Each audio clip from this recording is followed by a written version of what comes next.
Do you think freedom is scary? I've heard this before that freedom from prison when they do get out, Mm, there's a fear there. You mentioned where they have trouble with choices.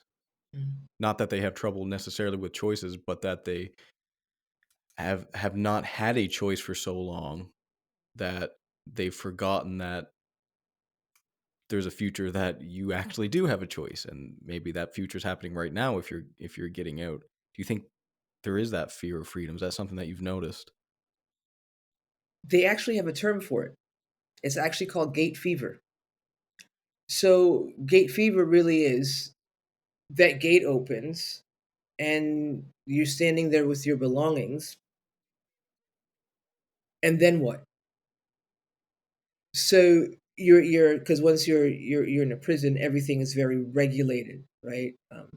Whom you spend your time with, when you go to work, if you have a job, when you wake up in the morning, when there's lights out at night, your whole day is regulated, right? When you can go into the day room and all of these things onto the exercise yard are very regulated, and you have that structure and routine. And routine is safety, right? I We all find safety in our routine, right? It helps us get through our day. So when that gate opens, it's very scary because there is no routine. You have to make that for yourself. And then even I'm a stranger. When even when their family picks them up, it's a very overwhelming experience. Everything's coming at you very, very fast, especially with your family. If they haven't seen you in a long time, everybody is very excited. You're around 20 people. The entire environment is uncontrolled, right? And in prison, men and women tend to control their behavior because there are sanctions against even the slightest infraction. Out here, there are no sanctions against the slightest infraction. And so it makes things very, very uncertain.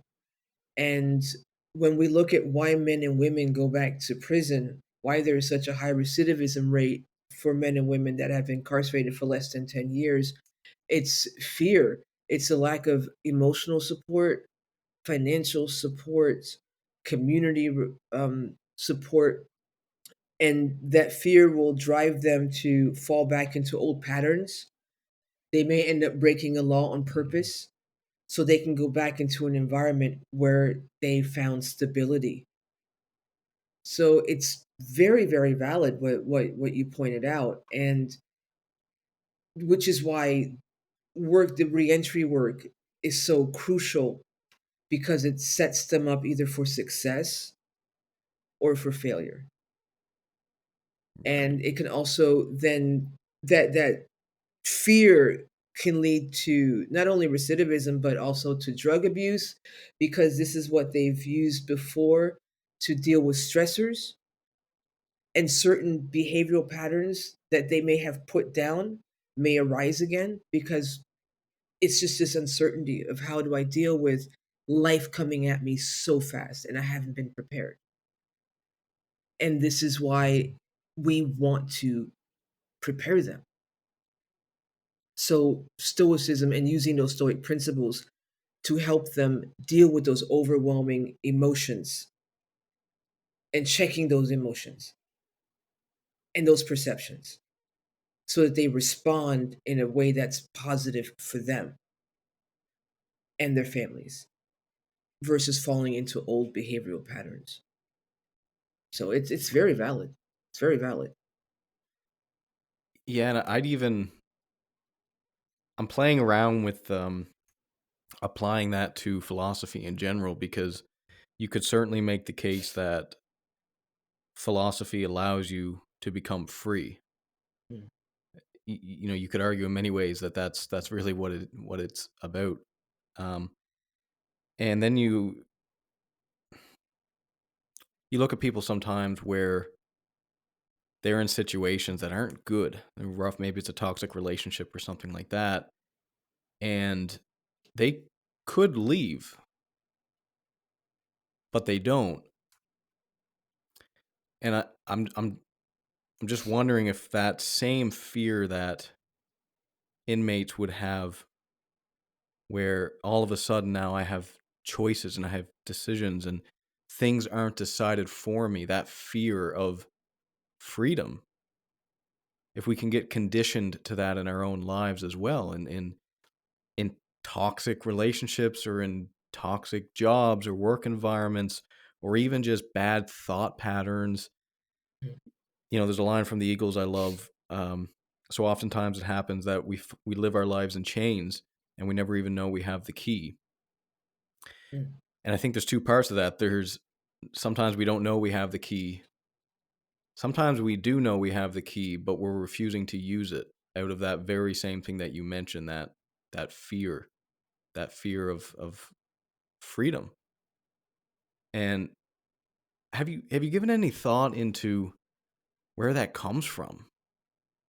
Like, why do we seem to be?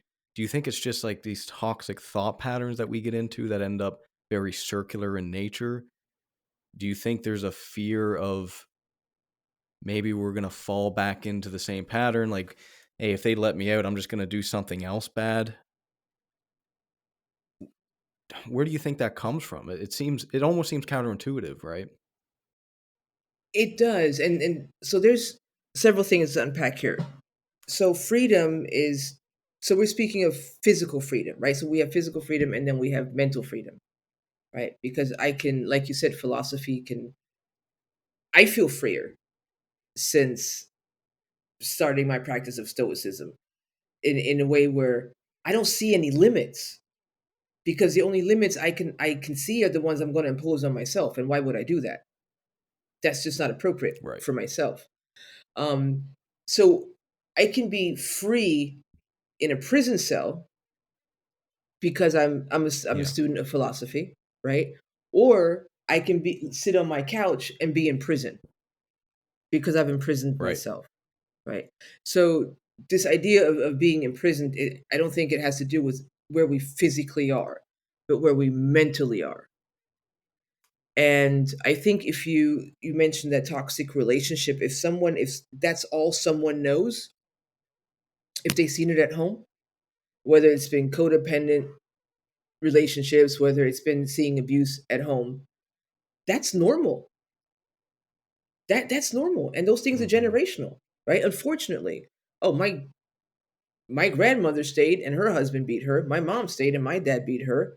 So this is normal, right? So this is where we have to change that narrative and again show that you actually have agency. It's that forgetting that we have agency because it was never pointed out to us that we have agency. I don't know if I have the key if someone doesn't help me find the key, which is why people in those situations actually get extracted. And I use that word very clearly. They get extracted because it takes an outside force or an outside person to point out their condition and then provide that key. So the thing with the incarcerated men and women, and I've seen that, is that some, when they find out, they go to the parole board and the parole board sets a date for them to come home, they will sabotage themselves out of the fear that you're Mm. speaking of because they are going to go into an environment that they can't control. Stoicism teaches us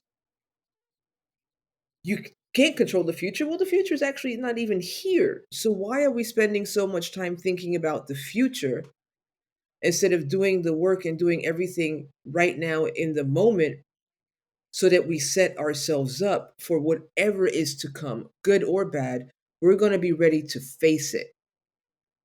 And that's where the focus should be, right? Because I'm fearing things that haven't happened and I'm making myself miserable instead of Mm. working on lining up that arrow so that once I take my shot, I've done everything and I'm prepared for it to go off course, but I'm also prepared for it to hit the target.